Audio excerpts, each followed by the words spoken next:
सो दो टाइप के इंटीग्रल्स हैं, डेफिनेट इंडेफिनेट। डेफिनेट में लिमिट्स होंगी, इंडेफिनेट इंटीग्रल्स में लिमिट नहीं होती। सो पहले मैं आपको डेफिनेट इंटीग्रल करा।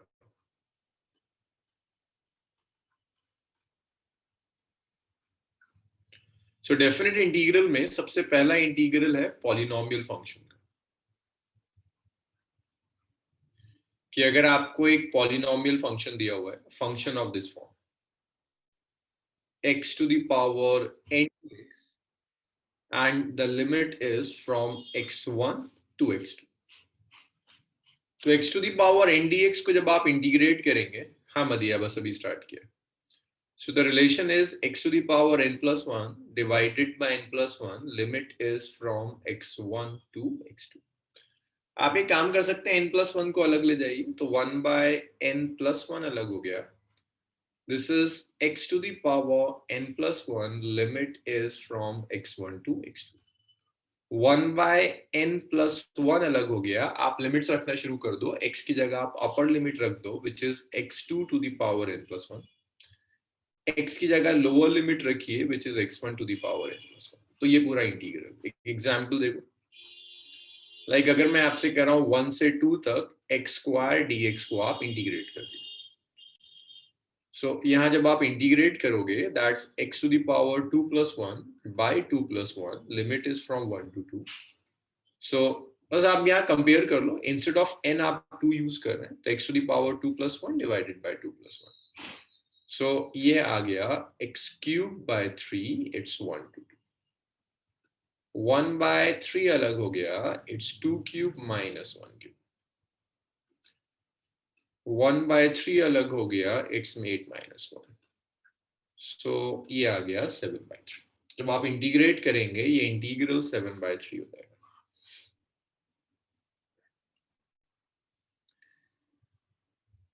ऐसे आप लिमिट सब्स्टिट्यूट करते हैं, लोअर लिमिट और अपर लिमिट आप कुछ ऐसे सब्स्टिट्यूट करते हैं। एक और एग्जांपल देख लो, मान लीजिए मैं आपसे कहता हूं 1 से लेकर 2 तक 1 by t square d t integrate कीजिए। तो बिल्कुल डिफरेंशिएशन की तरह पहले से स्टैंडर्ड फॉर्म में लेकर आइए। सो ये होगा 1 से लेकर 2 तक t to the power minus 2 d t. So ये होगा t to the power minus 2 plus 1 by minus 2 plus 1, limit is from 1 to 2। So ये आया t to the power minus 1 by minus 1, limit is from 1 to 2। 1 by minus 1 आप बाहर ले जाइए, t to the power minus 1 को आप लिख सकते हैं 1 by t। So ये आया 1 by minus 1 is minus 1, it's 1 by 2 minus 1 by 1। So ये आ गया minus 1, 1 by 2 minus 1 is minus half, so it's half। तो जब आप x to the power n dx को इंटीग्रेट करोगे, so that will be 1 by half only। जी मिर्जा, उल्टा ही आएगा, आप देख लेते हैं अभी आपको। भाई डेफिनेट नहीं, लिमिट रखने से पहले जो आ रहा है, ये जो आया ना, इसको एक बार डिफरेंशिएट कीजिए, आप दोबारा यहीं पहुंच जाएंगे, एक्स स्क्वायर करके देखिए, D over D x of x cube by 3, तो क्या होगा 1 by 3 इंटू 3x स्क्वायर, आ तो गया एक्स स्क्वायर। लिमिट रखने के बाद नहीं, वो तो लिमिट सब्स्टिट्यूशन, इंटीग्रल तो यहाँ खत्म हो गया, इसके आगे का तो लिमिट सब्स्टिट्यूशन होगा। इसमें किसी को कोई परेशानी है आप में से? हमाद, मदिया, मेघना?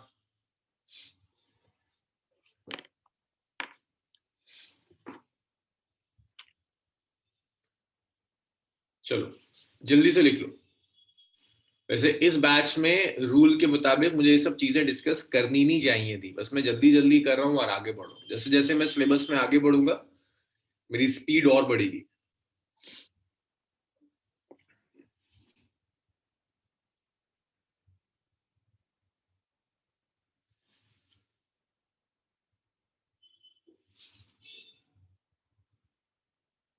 भाई लिख लिया आप लोगों ने?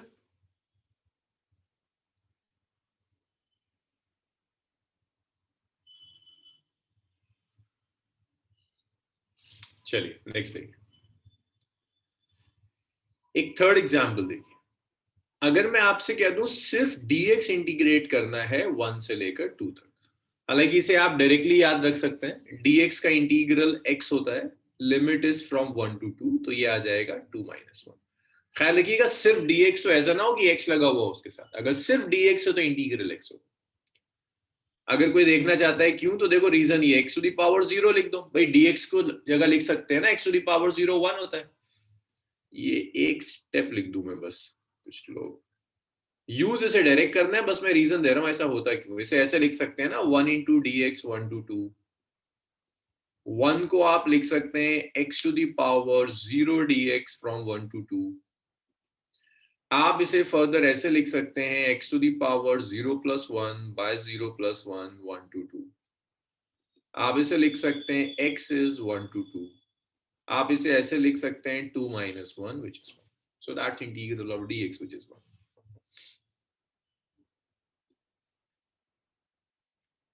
इसी तरह से अगर मैं आपसे कह दूं सिर्फ dt है 4 से लेकर 5 तक, तो आप डायरेक्ट लिखो dt का इंटीग्रल t याद होना चाहिए 4 से 5 तक, इट्स 5 - 4 इट्स 1।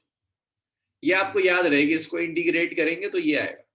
कैसे आएगा वो मैंने एक में आपको समझा दिया।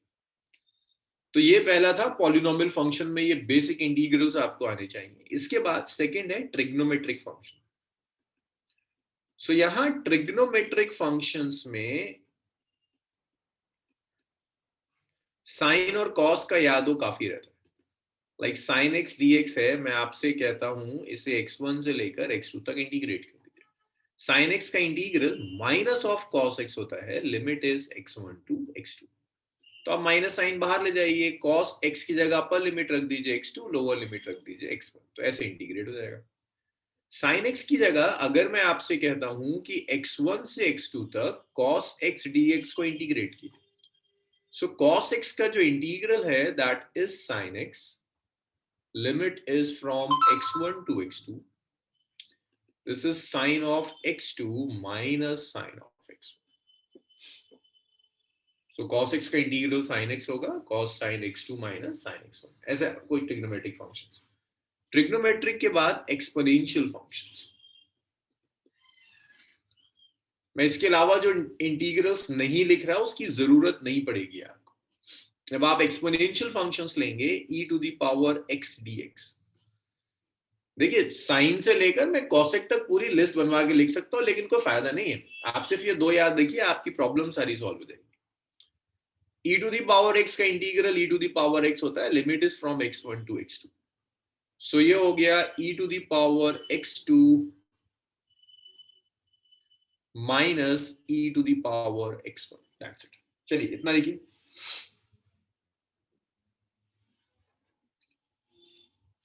इतना हो जाए बताइए, नेक्स्ट देखते हैं। मेघना, हमाद, लिख लिया इतना?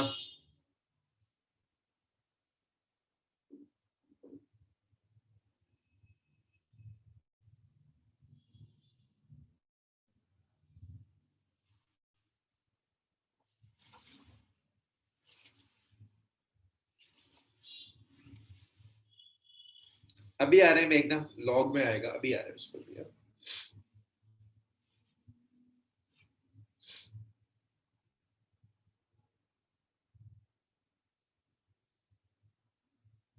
चलिए गुड, सबने लिख लिया। नेक्स्ट देखिए, अगर आपके पास 1/x है, देखो 1/x का जो इंटीग्रल है ना, ये पॉलिनोमियल फंक्शन में नहीं आता, इसका इंटीग्रल log x हो जाता है, x1 to x2। जैसे अगर आपको याद हो log x को जब हम डिफरेंशिएट करते हैं तो 1/x आता है, 1/x का इंटीग्रल इज log x। जब आप लिमिट रखेंगे it's log x2 minus log x1। तो ये इंटीग्रेशन है आपके लोगैरिथमिक फंक्शन।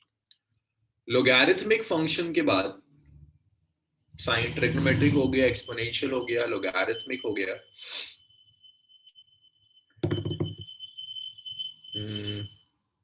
ये बस इतना याद होना चाहिए, बाकी और log x का इंटीग्रल की आपको जरूरत नहीं पड़ेगी, इतना काफी। इसके बाद प्रॉपर्टीज देखिए इंटीग्रेशन की। फर्स्ट प्रॉपर्टी, अगर एक कांस्टेंट आ रहा है फंक्शन के साथ,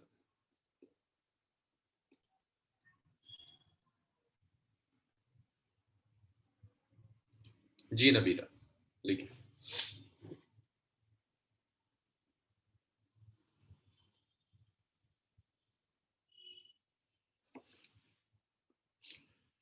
कांस्टेंट टाइम फंक्शंस में अगर आपको मैं कुछ ऐसा देता हूँ, एक k दिया और उसके साथ एक फंक्शन दे दिया, k कांस्टेंट है, x1 से x2 तक इंटीग्रेट करें तो k बाहर चला जाएगा और आपका ये फंक्शन इंटीग्रेट हो जाएगा x1 से लेकर x2 तक। एग्जाम्पल देखिए, 1 से लेकर 3 तक 5x² dx, 5 कांस्टेंट है बाहर चला गया, 1 से लेकर 3 x² dx, so 5 बाहर चला गया, x to the power 2 plus 1 by 2 plus 1, limit is from 1 to 3, 5 it's x cubed by 3, limit is from 1 to 3, so ये आ गया 5 by 3, it's 3 cube minus 1 cube, so it's 5 by 3, 9 minus 1 is 8, so it's 40 by 3। तो ऐसे आप integrate करेंगे, integral 40 by 3 आ जाएगा।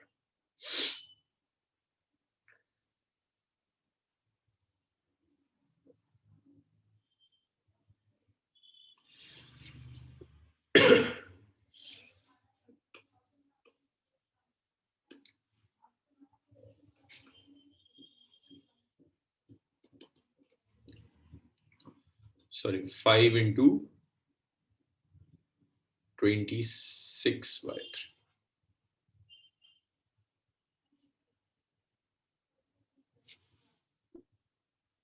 So 5 into 26 by 3 आ जाएगा, 6 5 is 30, 130 by 3।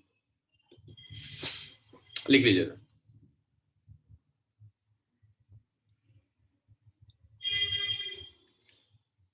इतना लिख लीजिए, फिर नेक्स्ट स्लाइड पे चलते हैं।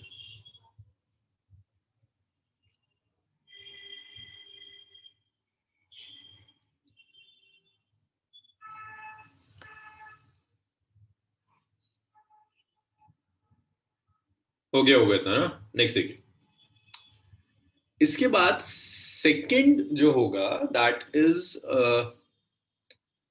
Addition and subtraction of functions. कई फंक्शंस अगर ऐड और सब्ट्रैक्ट हो रहे, addition and subtraction of function.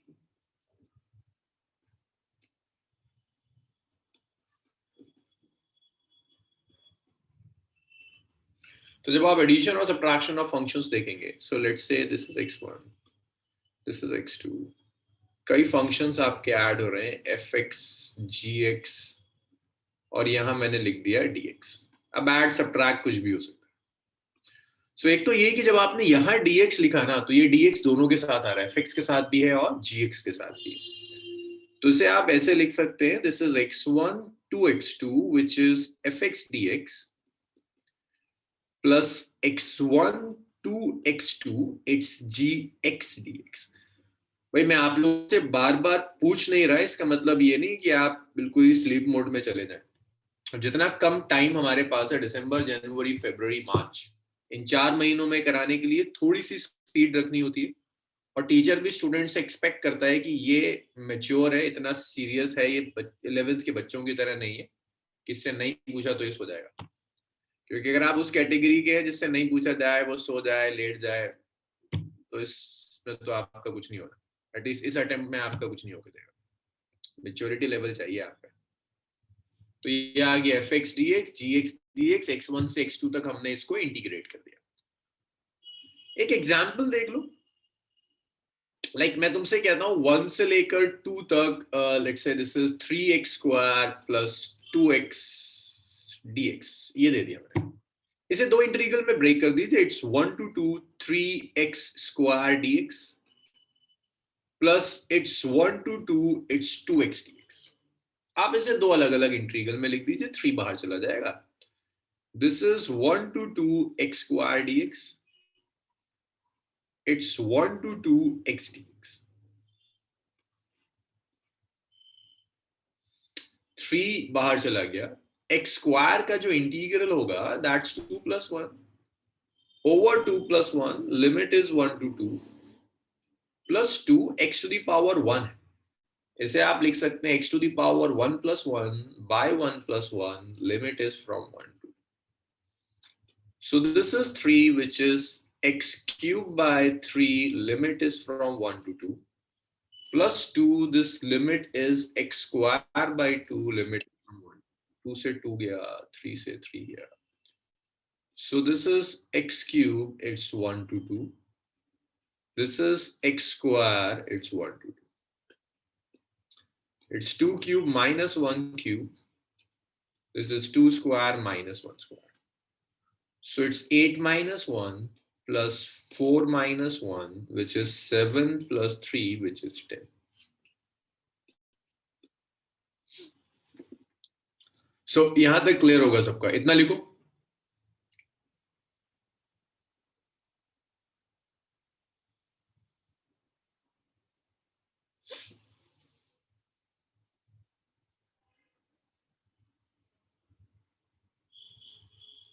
Hammad,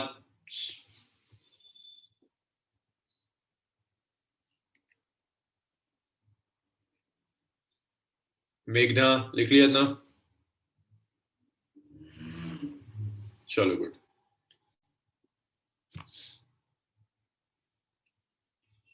next thing,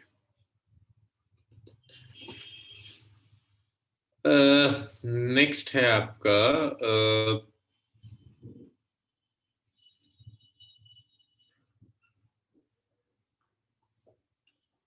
एक एग्जाम्पल मुझे आप करके दिखा दीजिए.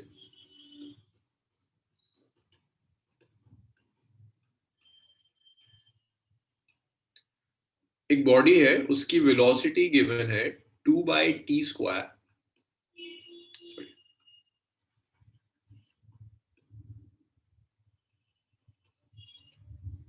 3 by T square minus 4 by T cube plus 3. ये बॉडी की वेलोसिटी है. Calculate displacement covered by body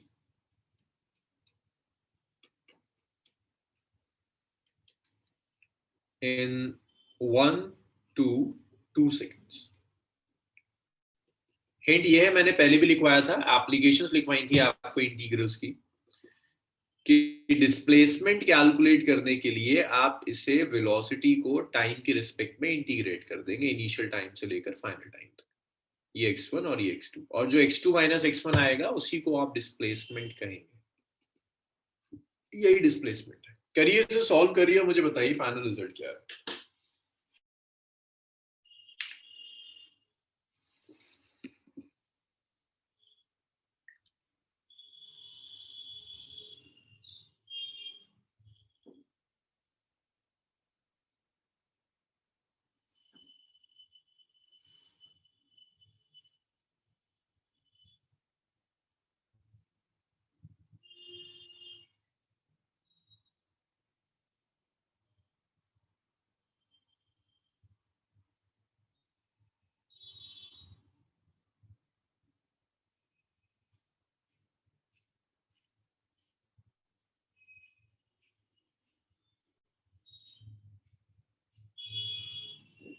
answers लिखिए कितना आ रहा है इसमें.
चलिए,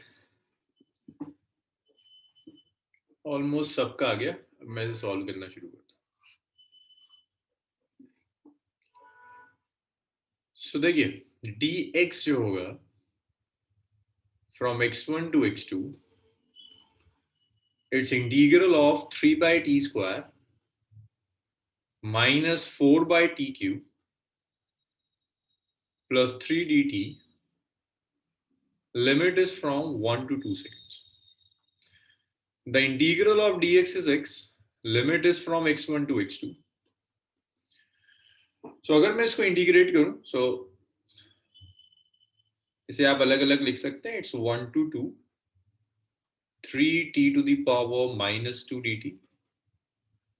It's 1 to 2, 4t to the power minus 3 dt plus 1 to 2, it's 3 dt. So this is x. Limit is from x1 to x2. This is 3.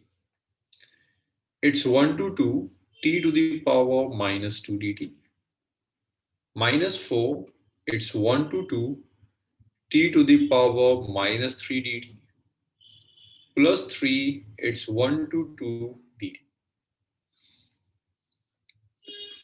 x2 minus x1 is, it's 3. T to the power minus 2. So it's t to the power minus 2 plus 1 by minus 2 plus 1. Limit is from 1 to 2. Minus 4. T to the power minus 3 plus 1 divided by minus 3 plus 1. Limit is from 1 to 2. This is 3. dt is t. Limit is from 1 to 2. So your x2 minus x1 is, it's 3.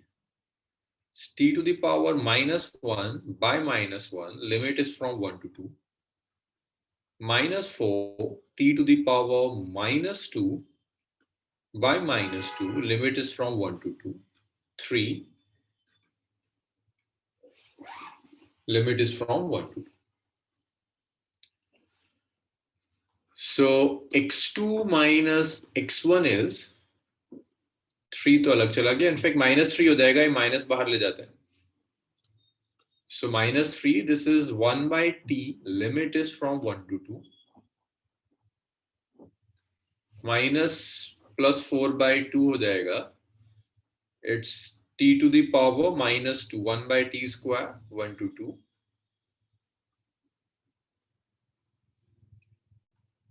Plus 3. T limit is from 1 to 2. So your x2 minus x1 is minus 3.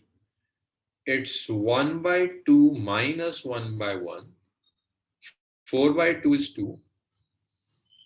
1 by 2 square minus 1 by 1 square plus 3. Limit is from 2 minus 1. So it's minus 3. 1 by 2 minus 1 is minus half. 1 by 4 minus 1 means minus 3 by 4. Plus 3 और ये 1 आ गया. So it's 3 by 2 minus 3 by 2 plus 3. ये cancel हो जाएगा. Answer is 3. मेघना का सही है, वजाहत का सही है. That's it. हमारा तुम्हें तो जे ही देना है यार. मतलब इस तरह की गलतियां तुम कैसे कर सकते हो? तुम मैथ्स में कैसे अफोर्ड करोगे ऐसी गलतियां? बस ये क्वेश्चन मैंने इसलिए दिया था आप लोगों को, इतनी लेंदी कैलकुलेशन, कि मैं देख पाऊं आपकी कैलकुलेशंस का हाल क्या है. मतलब अगर आप इस सिंपल सी कैलकुलेशन में गलतियां कर रहे हैं तो आप आगे तो और पता नहीं क्या करके जाओगे. लिखिए इसे. और इस तरह की सिली मिस्टेक्स ना हो, उसका एक ही तरीका होता है, स्टेप सारे लिखा करिए. स्टेप्स मत स्किप करिए. स्टेप स्किप करेंगे तो आप हर हाल में गलती जरूर करेंगे.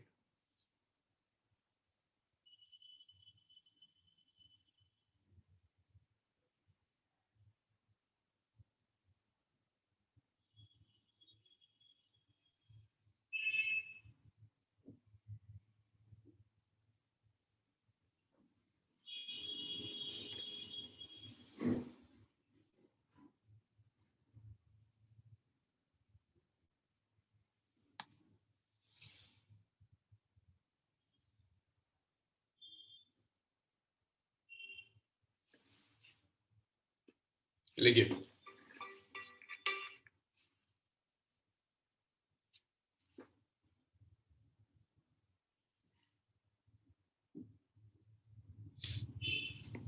अब एडिशन और सब्ट्रैक्शन ऑफ फंक्शंस के बाद यहाँ मल्टीप्लिकेशन के रूल्स होते हैं, डिवीजन के लिए इंटीग्रेशन बाय पार्ट्स होते हैं जो आपको नहीं सीखना।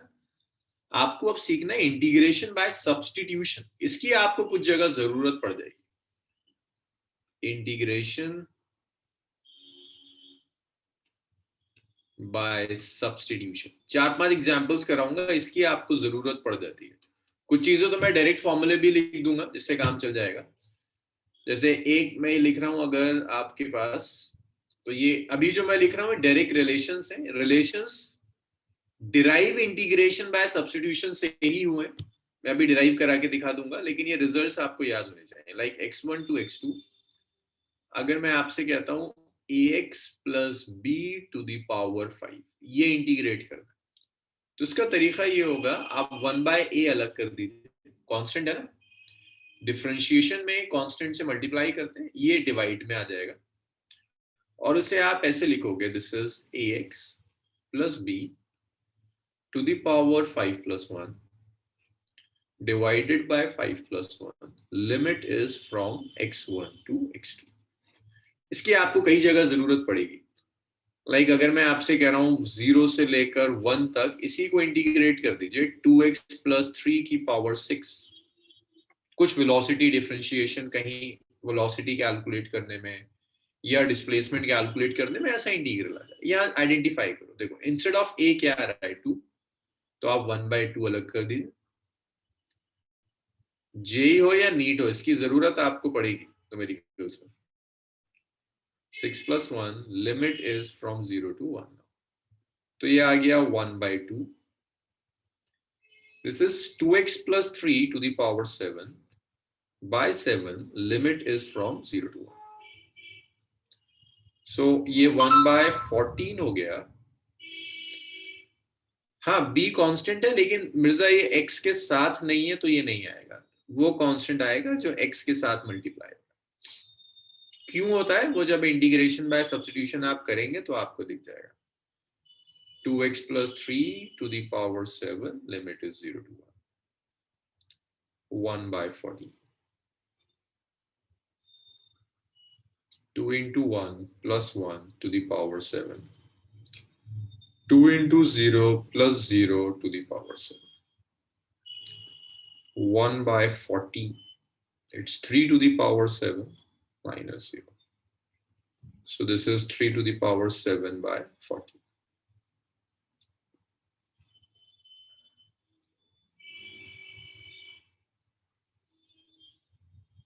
अरे एक सेकंड, ये क्या था, 2x plus 3 था।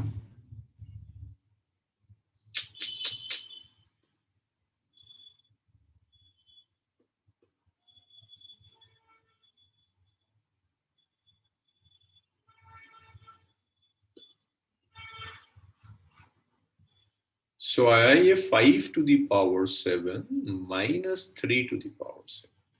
ये बताइए रिलेशन समझ में आया आपको?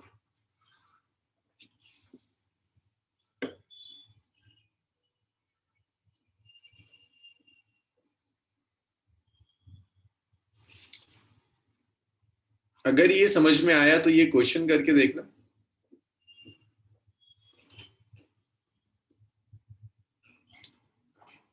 Acceleration of a body is, it's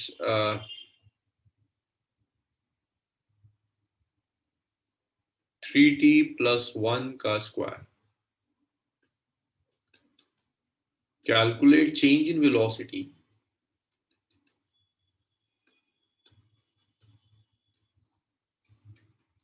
from 0 to 1 seconds।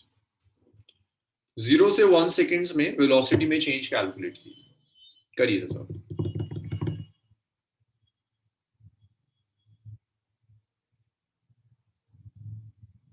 Acceleration दिया है, चेंज इन वेलोसिटी चाहिए आपको 0 to 1 सेकेंड। अगर हिंट चाहिए तो मैंने पहले भी लिखवाया था आपको, चेंज इन वेलोसिटी होता है एक्सेलरेशन को टाइम के रिस्पेक्ट में इंटीग्रेट कर। यहां से चेंज इन वेलोसिटी आ जाएगा। करिए इसे सॉल्व और बताइए मुझे क्या रिजल्ट आया।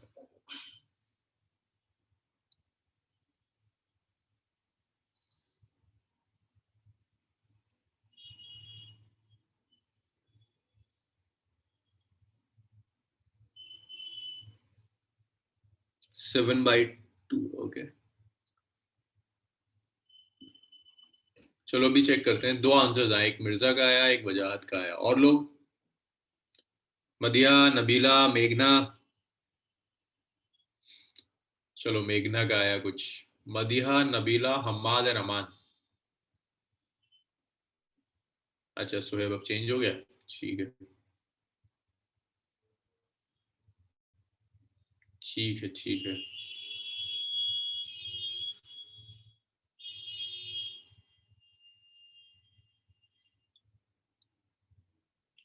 अमान, हम्माद एंड मदिया, आपका कोई आंसर नहीं है।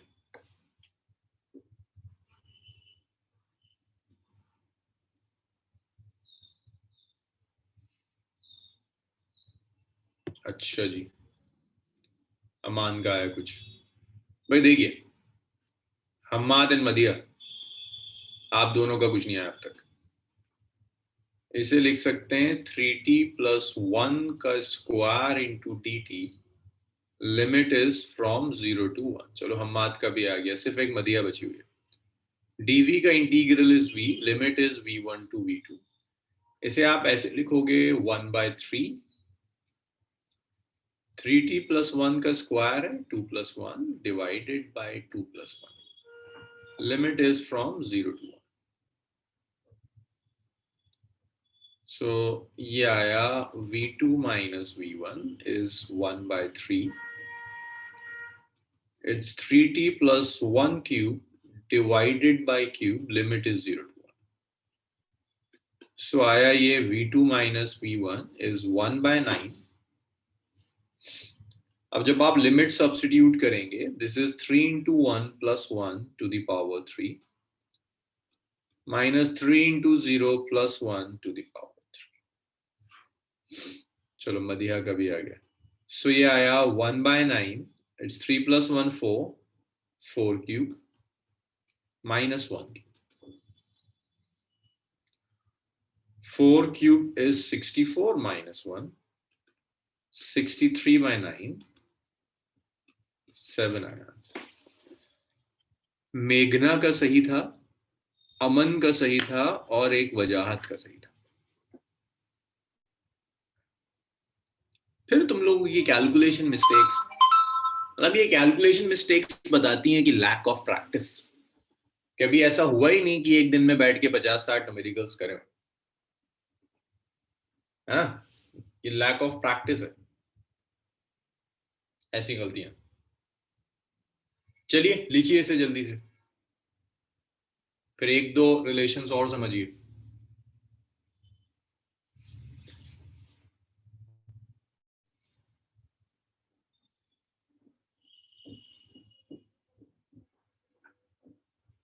अच्छा मदिया, ऐसी ही गलतियां एग्जाम में होती हैं, तो प्रेजेंस ऑफ माइंड बहुत जरूरी चीज है। और एक रिक्वेस्ट और है, आप में से जितने भी बेड पर लेट कर कंबल ओढ़कर पढ़ रहे होंगे, ऐसे नहीं होती पढ़ाई। भाई कोई देख रहा हो या ना देख रहा हो, आपका दिमाग तो उसी हिसाब से सेट हो। एक टेबल लो, एक चेयर लो, वो भी चेयर जिसमें आर्म रेस्ट की जगह ना हो। बॉडी को ज्यादा सुकून दोगे तो दिमाग नहीं चलता।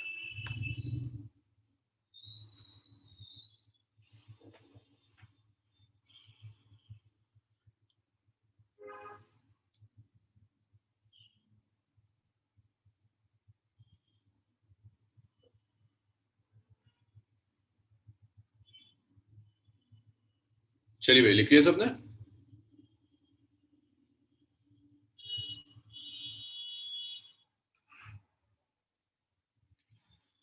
नेक्स्ट देखिए, अब इसी तरह से अगर ट्रिग्नोमेट्रिक फंक्शंस है, फिर एक रिलेशन, लाइक मैं आपसे कहता हूं x1 से लेकर x2 तक सिर्फ साइन नहीं है, साइन के साथ एक कांस्टेंट ax भी आ रहा है, dx। तो अब जब आप इसे इंटीग्रेट करेंगे, 1/a अलग कर दीजिए, साइन का इंटीग्रल होगा minus of cos a x divided by a, limit is from x1 to x2, sorry a तो बाहर मैंने ऑलरेडी दे दिया, माइनस कॉस एक्स। सो ये हुआ -1/a कॉस ए, एक्स की जगह x2 रख दीजिए, कॉस ए एक्स की जगह x1 रख दीजिए। सो this is, so that's cos ax2 minus cos ax1।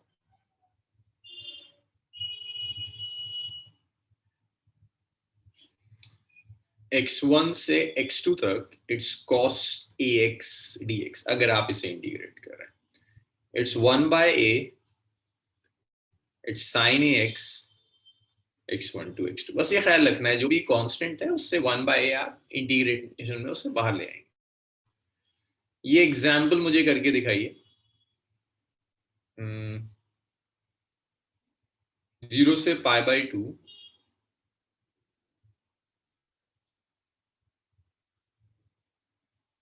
sin 5 sin 2x dx करिए, सॉल्व करिए, बताइए कितना है।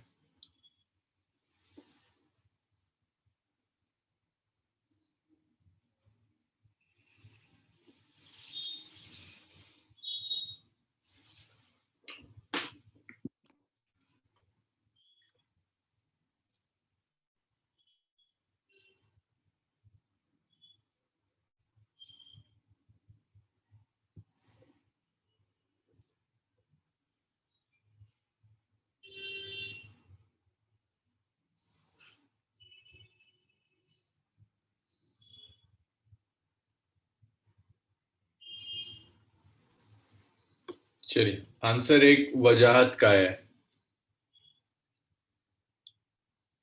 और कुछ आंसर किसी का?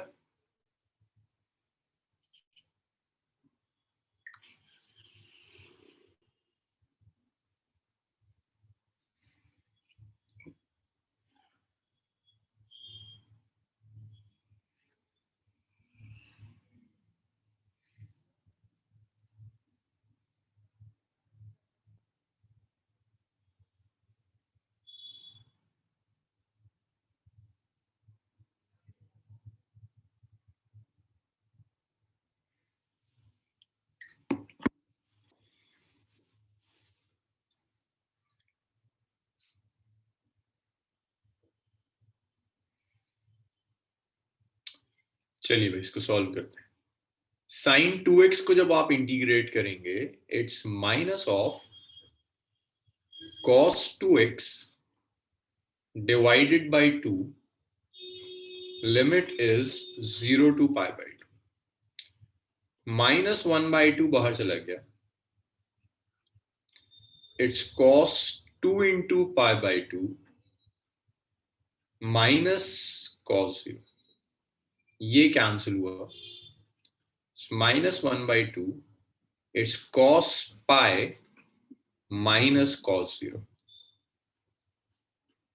cos pi is -1, it's -1, it's 2/2, that comes out to 0। सिर्फ वजाहत और मेघना का सही था और किसी का नहीं।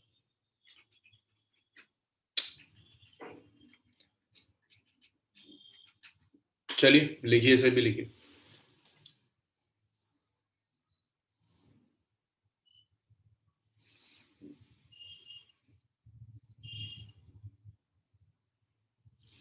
चलिए इसे सॉल्व करके दिखाइए।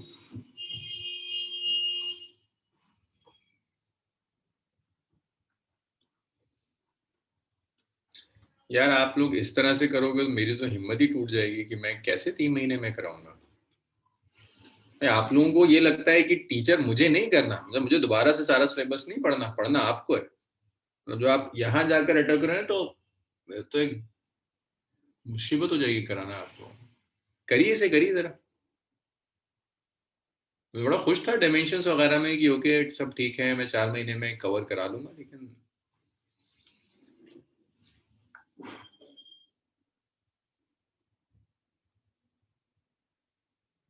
ठीक है वजह।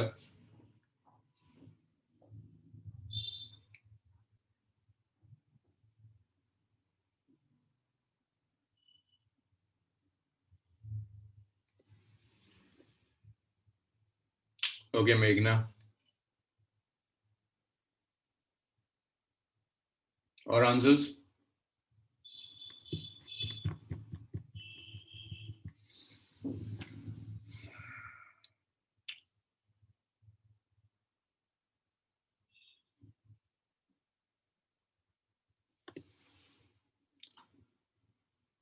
थ्री पाई बाई टू की वैल्यू, देखिए पाई होता है 180 है ना,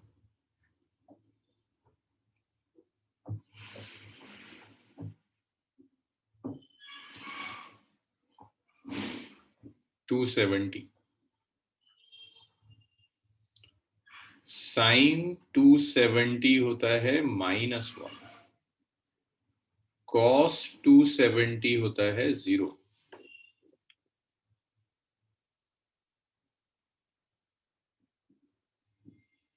गलत है नबीला।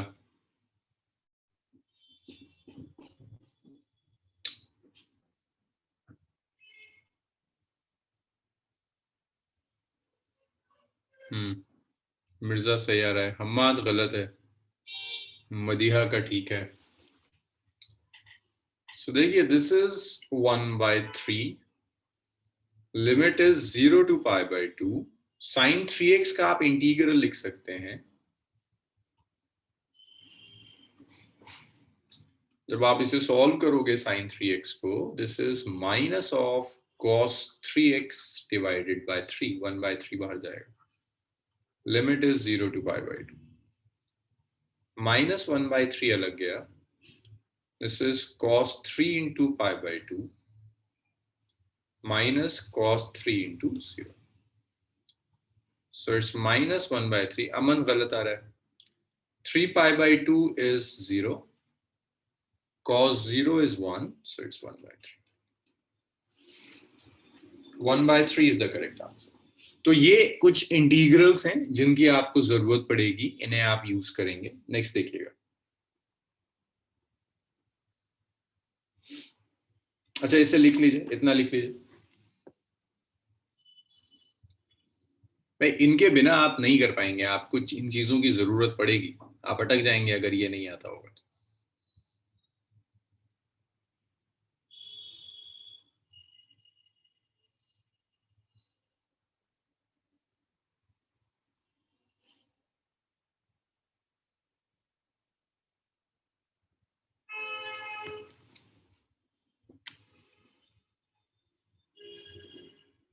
अब देखिए इंटीग्रेशन बाय सब्स्टिट्यूशन, बेसिकली ये जो भी मैंने आपको फॉर्मूले कराए ये सॉल्व होकर इंटीग्रेशन बाय सब्स्टिट्यूशन से ही आए। तो अगर कुछ ऐसा आ जाए जो मैंने आपको अब तक नहीं कराया, उसके लिए इंटीग्रेशन बाय सब्स्टिट्यूशन सिखा देता।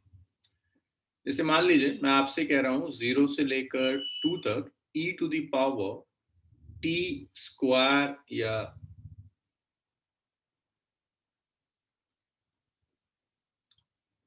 3t dt है, मैं आपसे कहता हूं इसे इंटीग्रेट करिए। आपको पता है e⁻t का डेरिवेटिव e⁻t का इंटीग्रल e⁻t होता है, लेकिन यहां ये एक्स्ट्रा मैंने आपको 3t दे दिया, 3 एक्स्ट्रा। तो आप एक काम करिए, यहाँ वेरिएबल चेंज कर दीजिए, 3t को कोई और वेरिएबल कह दीजिए y, दोनों साइड डिफरेंशिएट कीजिए, तो 3 कांस्टेंट अलग हो जाएगा, t का डेरिवेटिव 1 होता है, सिखाया था लास्ट क्लास में, और ये dt आ जाएगा। y का डेरिवेटिव इज dy, तो यहां से dt आ गया, इट्स dy डिवाइडेड बाय 3। सो आप ये सब्स्टिट्यूशन कर सकते हैं, दिस इज 0 से लेकर 2 तक e⁻y इंटू dy बाय 3। सो ये 1/3 अलग चला गया, बट इसका ख्याल रखना है कि अभी भी जो लिमिट्स हैं वो t की लिमिट्स हैं, इस t की लिमिट को y में कन्वर्ट कर,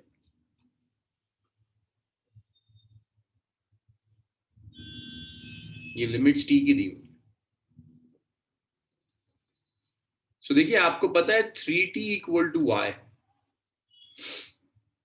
भाई देखिए e⁻t का मिर्जा इंटीग्रल आप जानते हैं ना, e⁻t का इंटीग्रल e⁻t होता है, इसके अलावा कुछ और दिया है, 3t दिया है, 3t को कोई वेरिएबल सब्स्टिट्यूट कर दिया, मान लीजिए y ले लिया, डिफरेंशिएट कीजिए, टी का derivative is a partial derivative, t को टी के रिस्पेक्ट में, वाई को वाई के रिस्पेक्ट में, तो टी का डेरिवेटिव 1 हो जाएगा डी टी, वाई का derivative is d y, d t हो गया d y by three, this is d t d y by three.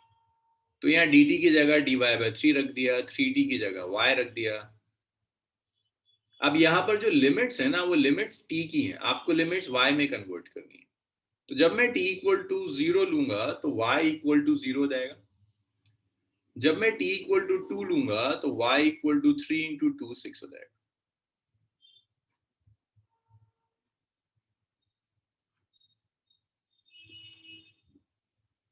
तो t 0 से 2 का मतलब है जब t 0 है तो y 0, जब t 2 है तो y 6 है।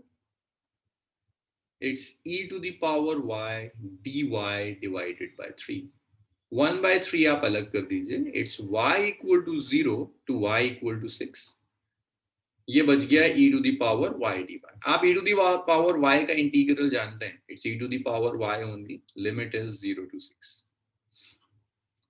तो ये 1 बाय 3 आ गया, it's e to the power 6 minus e to the power 0, it's 1 by 3 which is e to the power 6, e to the power 0 is 1, that's the answer। so ये आपका final answer, it's 1 by 3 e to the power 6 minus 1। कुछ ऐसे आप integration करेंगे bye substitution. लिखिए ना, फिर हम आगे बढ़ेंगे।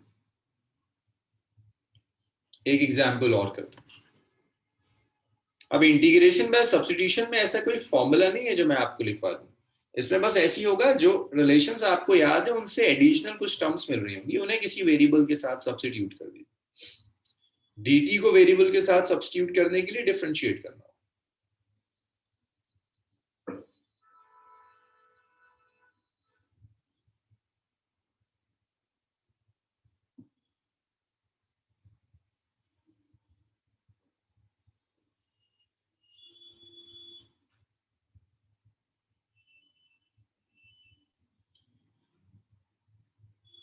इंटीग्रेशन बाय सब्स्टिट्यूशन पर एक और देख लीजिए, या रहने दो इसकी, अब आगे जब जरूरत पड़ेगी, मेथड सिखा दिया आपको तब करेंगे। मोशन इन 1D पे आप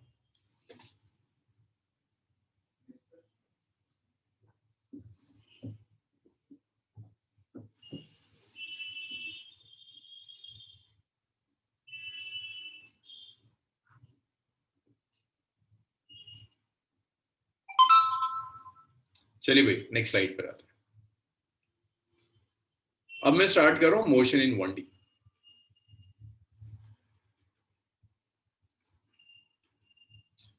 देखिए 1D में मैं कुछ चीजें अज्यूम करूंगा कि बेसिक वेक्टर्स आपको आता है, मैं यहाँ कुछ प्रॉब्लम्स वो करा दूंगा जो एग्जैक्टली 1D की नहीं है, 2D की प्रॉब्लम्स है, बट ये मेरा अजम्पशन रहेगा कि आप बेसिक वेक्टर्स जानते हैं, आप जानते हैं यूनिट वेक्टर्स क्या होते हैं, आई कैप, जे कैप, के कैप क्या चीज है, पैरेललोग्राम लॉ कैसे यूज किया जाता है, वो मेरा अजम्पशन रहेगा।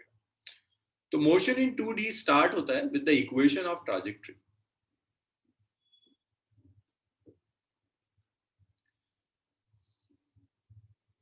अच्छा एक चीज और, इससे पहले जो बेसिक सी चीजें हैं, जैसे डेफिनेशन है रेस्ट एंड मोशन की, मैं इन सब चीजों पर टाइम नहीं दे सकता।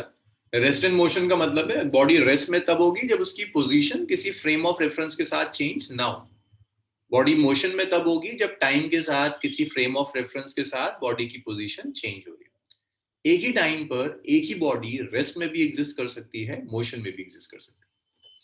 जैसे एग्जांपल है, अगर मैं ये ट्रेन ले लूं, ये पैसेंजर ए है, ये एक पैसेंजर ग्राउंड पर खड़ा है O1, ये दूसरा पैसेंजर ट्रेन में है O2, ट्रेन मूव कर रही है with a velocity of 100 kilometre per hour. तो जब पैसेंजर 1 इस पैसेंजर ए, ये ऑब्जर्वर 1 जब पैसेंजर ए को देखेगा तो ऑब्जर्वर 1 को लगेगा that A is moving with a velocity of 100 kilometre per hour. But जब ऑब्जर्वर 2 जो ट्रेन में बैठा हुआ है ये पैसेंजर ए को देखेगा तो 2 को लगेगा कि ए मूव नहीं कर रहा, ए रेस्ट में। तो ए रेस्ट में है O2 के रिस्पेक्ट में, ए मोशन में है O1 के रिस्पेक्ट में। तो एक ही बॉडी एक ही टाइम पर दो अलग अलग ऑब्जर्वर्स के रिस्पेक्ट में रेस्ट या मोशन में हो सकती है। तो इसीलिए कहते हैं that motion is relative, depend करता है कहां से आप देख रहे हैं। It's not absolute.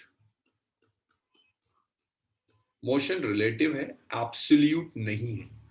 ये डिपेंड करेगा आप कहां से देख रहे हैं। अब मोशन के बाद नेक्स्ट डेफिनेशन आती है ट्रैजेक्टरी। देखिए, trajectory is basically path followed by body. अगर एक बॉडी मोशन में है, वो जैसा भी पाथ फॉलो करेगी वो ट्रैजेक्टरी। मान लीजिए एक बॉडी स्ट्रेट लाइन में जा रही है, तो इसकी जो ट्रैजेक्टरी है, trajectory straight line. Trajectory is straight line. एक बॉडी सर्कुलर पाथ पर घूम रही है, तो trajectory is circular.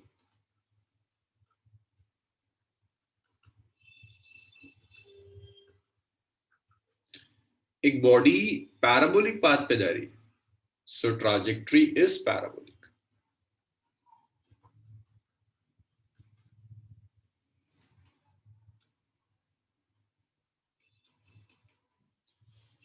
So trajectory straight line भी हो सकती है, ट्रैजेक्टरी सर्कुलर भी हो सकती है, ट्रैजेक्टरी पैराबोलिक भी हो सकती है। दैट वो डिपेंड करता है कि आपकी जो बॉडी है वो बॉडी कैसे मूव कर रही है, किस पाथ पे मूव कर रही है।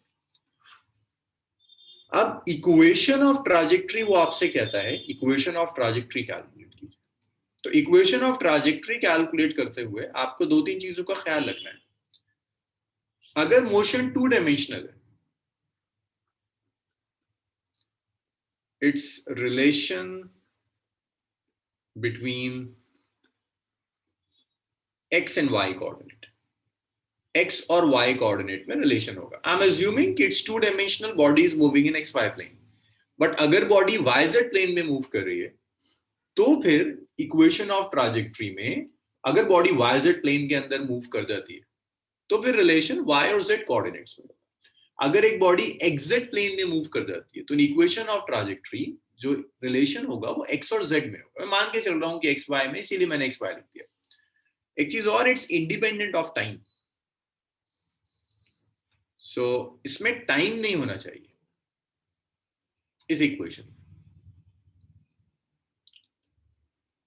इंडिपेंडेंट लिखना गलत होगा। This equation should not have time explicitly.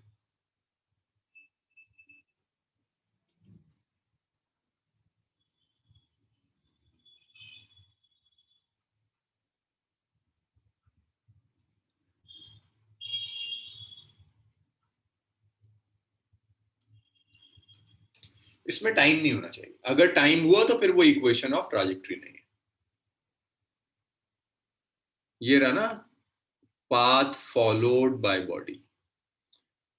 इसमें टाइम नहीं होना चाहिए मिर्जा, है ना। यहाँ पर टाइम ना हो। इक्वेशन ऑफ ट्रैजेक्टरी जब आप लिखेंगे तो उसमें टाइम नहीं होना चाहिए उस इक्वेशन के अंदर।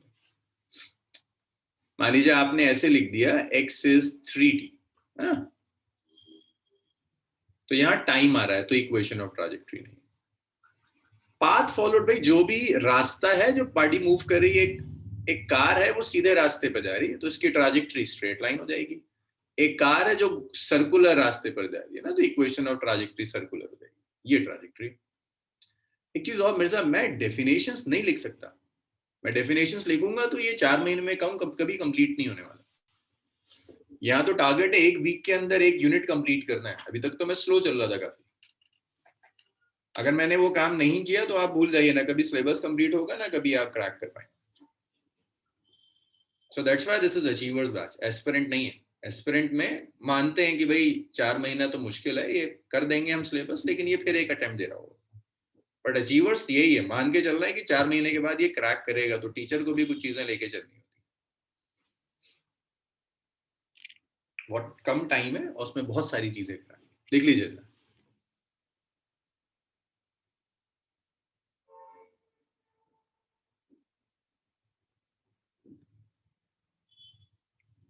इतना लिखिए, फिर इसके ऊपर देखिए न्यूमेरिकल्स कैसे आए हुए हैं। इक्वेशन ऑफ ट्रैजेक्टरी पर कैसे न्यूमेरिकल्स मिलते हैं।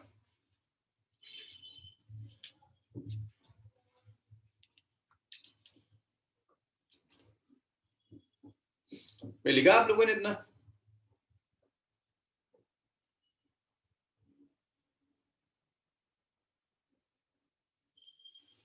हाँ मिर्जा, मैं समझ रहा हूँ, लेकिन मेरे साथ प्रॉब्लम ये है कि अगर मैं वहां पर आऊंगा, उस लेवल पर जहां मैं 11th के बच्चे पर आता हूँ, तो एक चीज तो क्लियर है कि मैं कभी सिलेबस टाइम पर कंप्लीट नहीं कर पाऊंगा, किसी हाल में नहीं।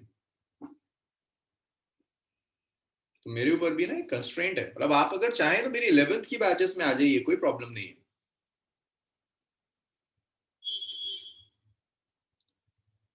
बस 11th की बैचेस हैं जहां मैं बिल्कुल बेसिक से लेकर करता हूँ, लेकिन आपको अपना टाइम मैनेज करना होगा कि आप 11th की बैच में आके अगर 3 घंटे मेरे वहां दे रहे हैं, तो फिर आप अपना टाइम कैसे मैनेज करेंगे, प्रैक्टिस कैसे कर रहे हो?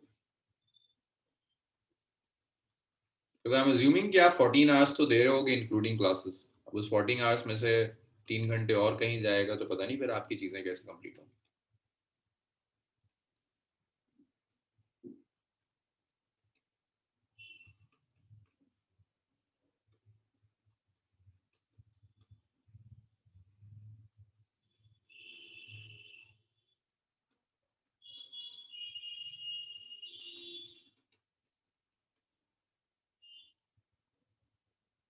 अच्छा, फिर आप गलत बैच में मिर्जा। अगर आपका टारगेट वो है तो आप गलत बैच में।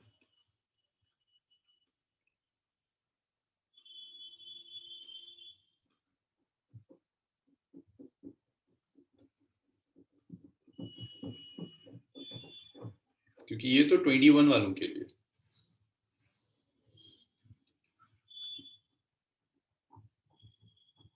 चलिए भाई, सॉल्व करके दिखाइए।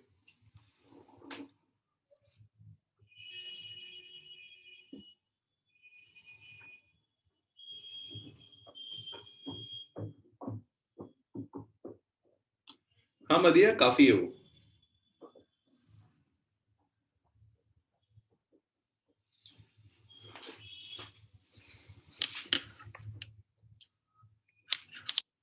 आपको किसी तरह से ना इक्वेशन ऑफ पाथ या इक्वेशन ऑफ ट्राजेक्टरी में एक्स और वाई को रिलेट करना है, और ऐसे रिलेट करना है कि टी हट जाए। बस आपको किसी तरह से एक्स और वाई को रिलेट करते हुए टी हटा देना, वो आपकी इक्वेशन ऑफ ट्राजेक्टरी हो।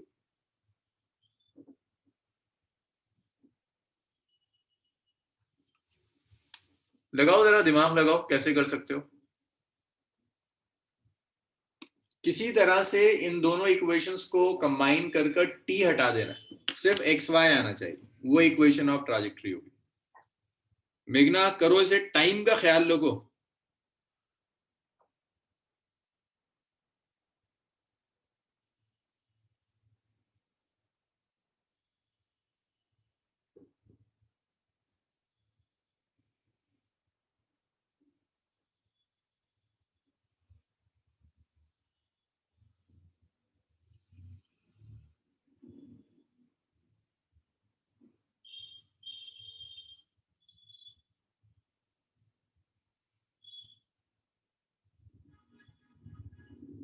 वजात।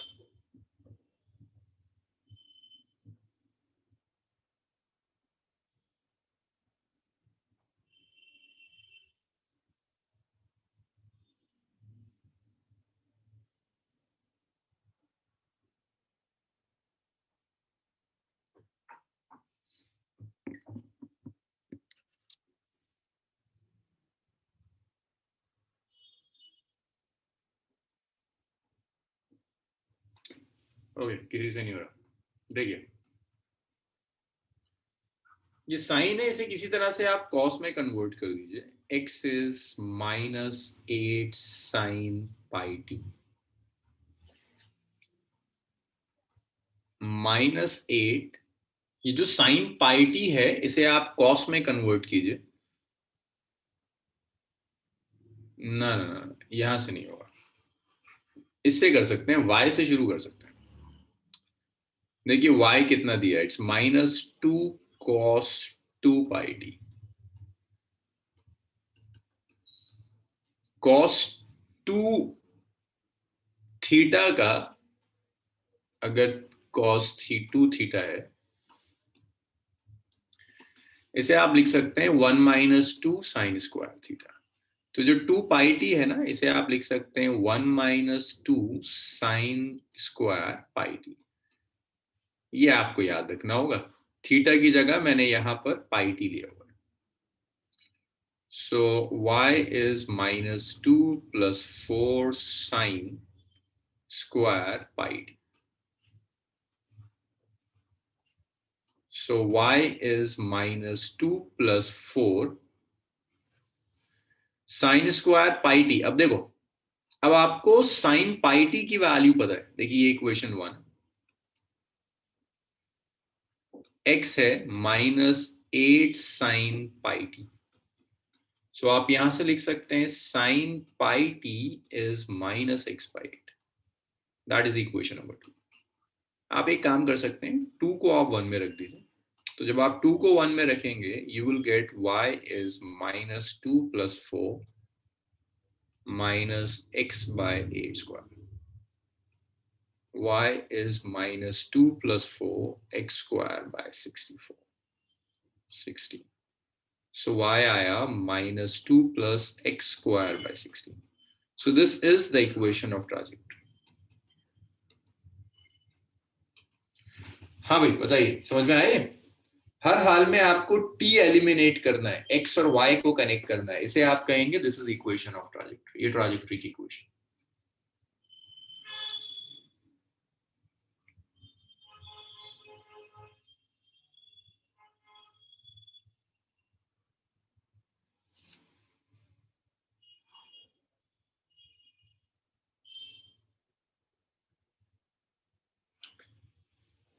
ठीक है स्वयं.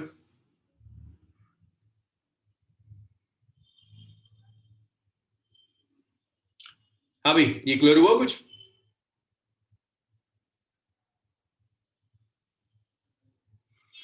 चलिए एक और करके देखिए.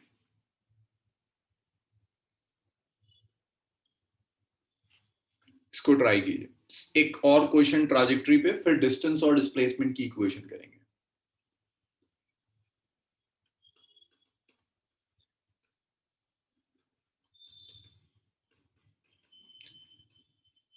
Particle move in xy plane such that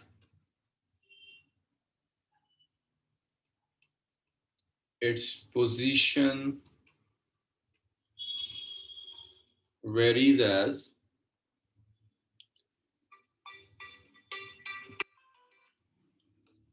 ये पोजीशन की इक्वेशन दी है आपको 2 sin 3t I cap plus twice of 1 minus cos 3t j cap. Find equation of trajectory.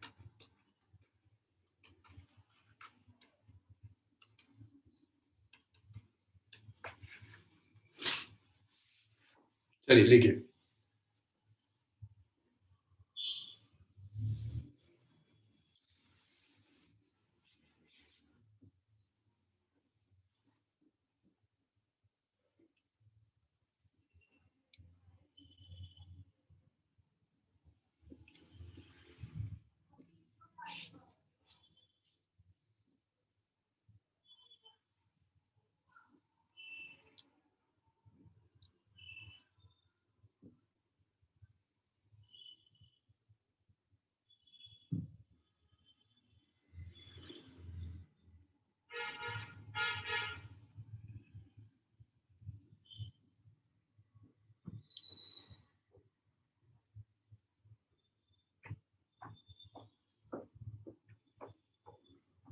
करिए, इसे सॉल्व करिए. इक्वेशन ऑफ ट्राजेक्टरी देखिए.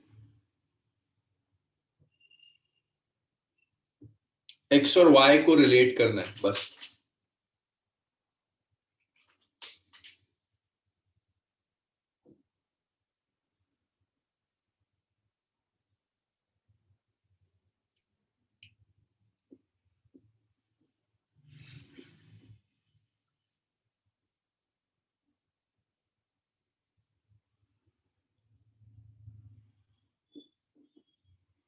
आंसर्स.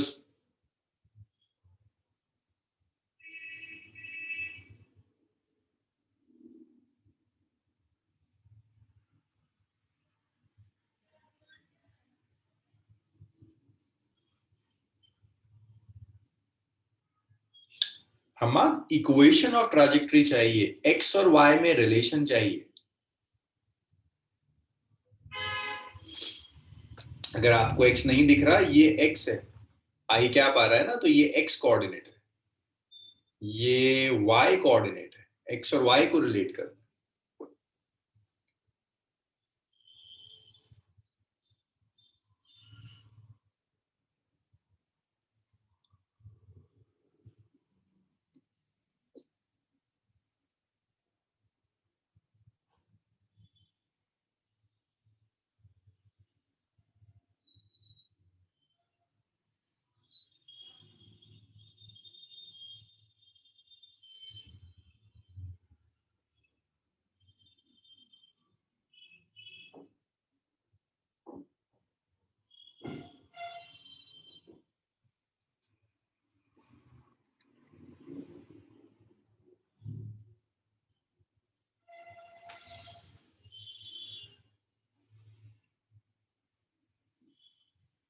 हाँ मदिया, कुछ ठीक लग रहा है, अभी चेक करते हैं। वेरी गुड, तुम अटेम्प्ट सही कर रही हो। नबीला, मेघना, वजाहत, अमन,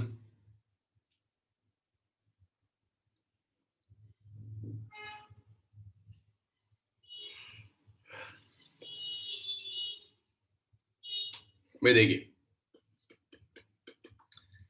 x को x एक्सिस जो है उसकी इक्वेशन है x is 2 sin 3t।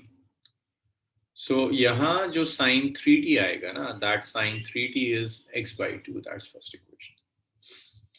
Then this is twice of 1 minus cos 3t is equal to y. 1 minus cos 3t is y by 2. तो आप यहां से लिख सकते हैं कि cos 3t जो होगा that's 1 minus y by 2. That's the equation. आप स्क्वायर और ऐड कर दीजिए दोनों को। Squaring and adding 1 and 2। तो जब आप स्क्वायर कर इन्हें ऐड करोगे, सो दिस इज x by 2 का square plus 1 minus y by 2 का square is sin square 3t plus cos square 3t. So that comes out to be 1. So this is x square by 4 plus 1 minus y by 2 square. It's basically 1. So this is the equation. This is the equation of trajectory. X square by 4 plus 1 minus y by 2 whole square is equal to 1. ये equation of trajectory होगी। लिखिए इतना, फिर हम आगे बढ़ते हैं।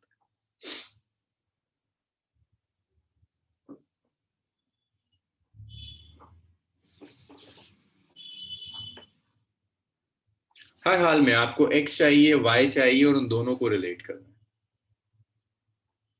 इतना हो जाए मुझे बताइए, फिर नेक्स्ट देखते हैं। डिस्टेंस और डिस्प्लेसमेंट देखेंगे कि क्या होता है।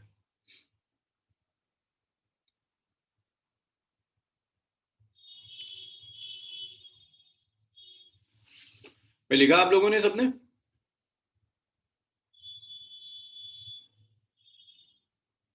चलिए नेक्स्ट देखिए। सो डिस्टेंस एंड डिस्प्लेसमेंट की वही यूजुअल डेफिनेशंस है। जल्दी जल्दी ये डेफिनेशंस कर लेते हैं, फिर उसके बाद आएंगे न्यूमेरिकल्स। सो पहला डिस्टेंस देखिए। Distance is total path traveled from initial to final position। भाई इनिशियल से लेकर फाइनल पोजीशन तक बॉडी जो भी टोटल पाथ ट्रैवल करेगी, that total path is known as distance. Like एक बॉडी ए से स्टार्ट करती है, ए से बी जाती है, बी से सी जाती है, सी से डी जाती है, तो इसका जो डिस्टेंस बॉडी ने कवर किया है, distance is a b plus b c plus c d, ये डिस्टेंस। अब जब एक बॉडी मूव करती है तो डिस्टेंस कभी डिक्रीज नहीं कर सकता। बॉडी कहीं जाए वापस भी ए पर आ जाए तो टोटल पाथ तो बढ़ रहा है ना, टोटल पाथ जो कवर कर रही है वो इंक्रीज हो रहा है, डिस्टेंस कभी डिक्रीज नहीं करेगा। तो इसको आप लिख सकते हैं distance always increase with time. हमेशा डिस्टेंस टाइम के साथ बढ़ेगा, इंक्रीज होगा, कम नहीं हो सकता। डिस्टेंस कभी नेगेटिव भी नहीं होगा। मिनिमम 0 हो सकता है, बॉडी मूव ना करे, डिस्टेंस कभी नेगेटिव नहीं हो सकता। डिस्टेंस स्केलर है, कोई डायरेक्शन नहीं होता डिस्टेंस के अंदर। तो यहां से ना कुछ ग्राफ्स आ, जैसे ये टाइम है और ये डिस्टेंस है। अगर मैं आपसे कहता हूं ये ग्राफ कुछ ऐसा दिया हुआ, एक ये ग्राफ दिया है ए, और एक ग्राफ और दिया है मैंने आपको जिसको मैं लिख रहा हूं दिस इज बी। मुझे बता सकते हैं ए और बी दोनों पॉसिबल होंगे या कोई ऐसा ग्राफ है इन दोनों में जो पॉसिबल नहीं है? ए और बी दोनों पॉसिबल है या कोई ग्राफ है जो पॉसिबल नहीं होगा?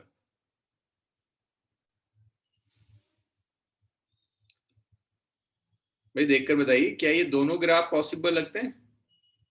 चलिए मैं ऑप्शंस दे रहा हूं आपको, दो ही ऑप्शंस दे रहा हूं। एक option a, both are possible.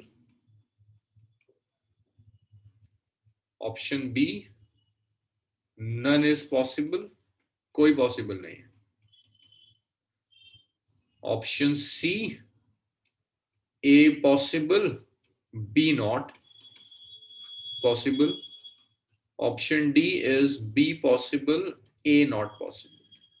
भाई बताओ क्या लगता है कौन सा ऑप्शन है? चलो हम्माद का कुछ आया जो सही है, मिर्जा का सही है, वजाहत का, अमन का ठीक है, मेघना, नबीला का गलत है, मेघना का सही है। भाई देखिए पहला तो पॉसिबल है ना, डिस्टेंस बढ़ सकता है टाइम के साथ, लेकिन सेकंड में देखोगे तो डिस्टेंस कम हो रहा है, डिस्टेंस टाइम के साथ कम नहीं हो सकता। सो दूसरा पॉसिबल नहीं होगा, ए पॉसिबल है, बी पॉसिबल नहीं है, तो करेक्ट ऑप्शन है। तो ये तो बस समझाने वाली चीज है, ऐसी चीजें आपसे कोई पूछने वाला नहीं है, लेकिन ये क्लियर होना चाहिए कि डिस्टेंस हमेशा टाइम के साथ बढ़ेगा, डिस्टेंस कभी भी टाइम के साथ घट नहीं सकता, कम नहीं हो सकता। इसके बाद नेक्स्ट देखिए,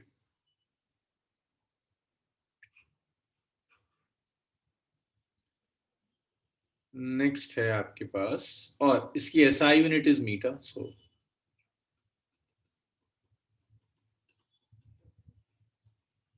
चलिए इतना लिख लीजिए, जब इतना हो जाए मुझे बताइए, फिर डिस्प्लेसमेंट डिस्कस करते हैं।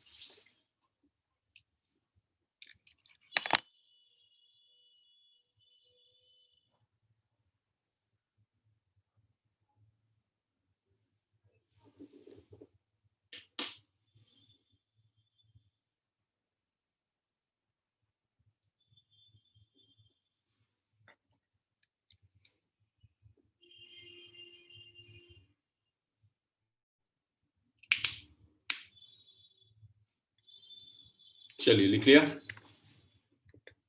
नेक्स्ट देखिए, displacement.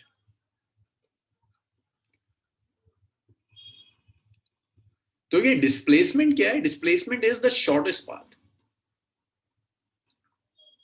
shortest path between initial and final position.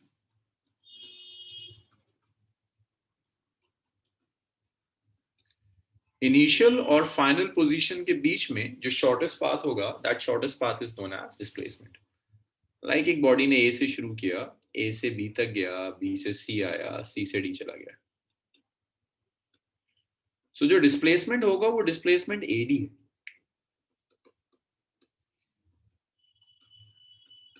Shortest path initial से फाइनल के बीच में ये डिस्प्लेसमेंट होगा। ये डिक्रीज कर सकता है टाइम के साथ। भाई देखो पहले डिस्प्लेसमेंट ज्यादा था, कुछ टाइम के बाद कम हो गया।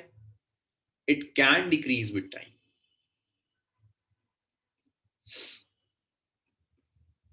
It can decrease with time. ये टाइम के साथ कम हो सकता है। ये पॉजिटिव भी हो सकता है, पॉजिटिव तो खैर सभी हो सकते हैं, नेगेटिव भी हो सकता है। हाँ इंक्रीज तो करेगा ही मिर्जा, इंक्रीज में तो इशू ही नहीं है, इशू डिक्रीज में। पॉजिटिव भी हो सकता है, नेगेटिव भी हो सकता है, और जीरो भी हो सकता है। बढ़ने में तो कोई इशू ही नहीं है, बॉडी सीधे चलती चली जाए तो बढ़ता चला जाएगा। इशू डिक्रीज वाला होता है। So it can decrease with time. अब देखिए जीरो डिस्प्लेसमेंट कब होगा? अगर बॉडी घूमकर दोबारा वहीं आ जाए जहां से चली थी। लाइक एक बॉडी ए से स्टार्ट करती है, घूमती है, फिरती है और वापस ए पर आ जाती है। so that initial and final positions are same. जहां से चलिए दोबारा वहीं आ गई, तो आप कहोगे displacement is zero. Initial final position same, इसका मतलब displacement is zero. Shortest path is zero.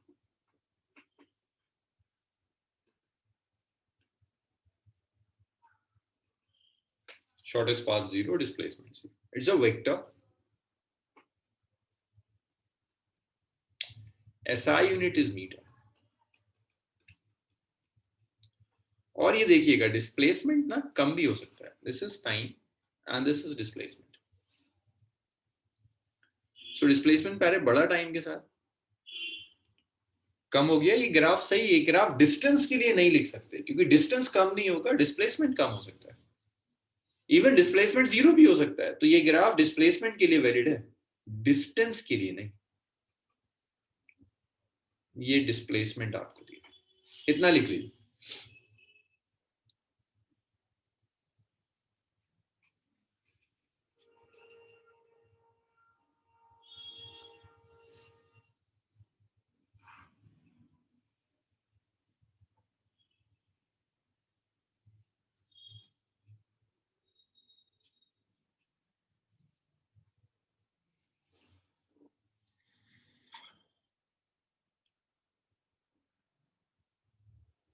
लिखा आपने इतना?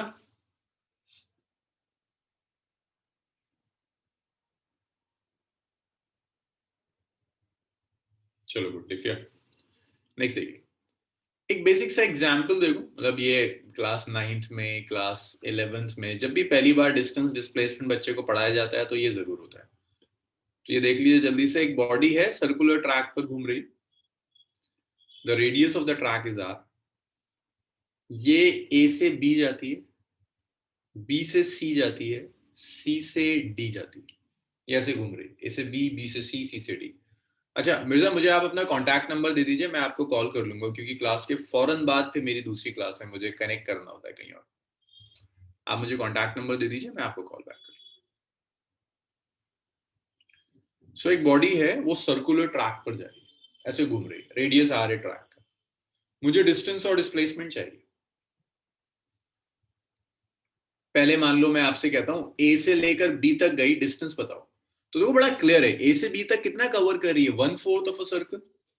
तो जो डिस्टेंस होगा, ये डिस्टेंस हो जाएगा, पूरा सर्कल होता है 2πr/4, इट्स πr/2. इसी तरह से अगर ये जो बॉडी है, मैं आपसे कहता हूं डिस्प्लेसमेंट बताइए. So this is a, this is b, this is the shortest path, that's displacement.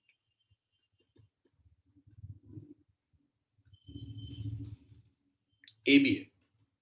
Pythagoras theorem लगा दो. देखो ये तो हाइपोटेनस है ना, तो ये आ जाएगा √, हाँ मेघना का सही आ गया, r² + r². तो डिस्प्लेसमेंट आ गया r√2. इसी तरह से अगर मैं आपसे कहूं ए से लेकर सी तक बताइए तो और आसान है. ए से सी तक हाफ सर्कल, तो डिस्टेंस कितना आ जाएगा, 2πr/2. डिस्टेंस आ गया πr. अगर मैं आपसे कहता हूं डिस्प्लेसमेंट बता दीजिए, तो देखिए डिस्प्लेसमेंट आसान चीज है. ए से लेकर सी तक ये भी r और ये भी r, डिस्प्लेसमेंट कितना आ गया, 2r. अगर मैं आपसे कहता हूं A to A means 1 complete revolution.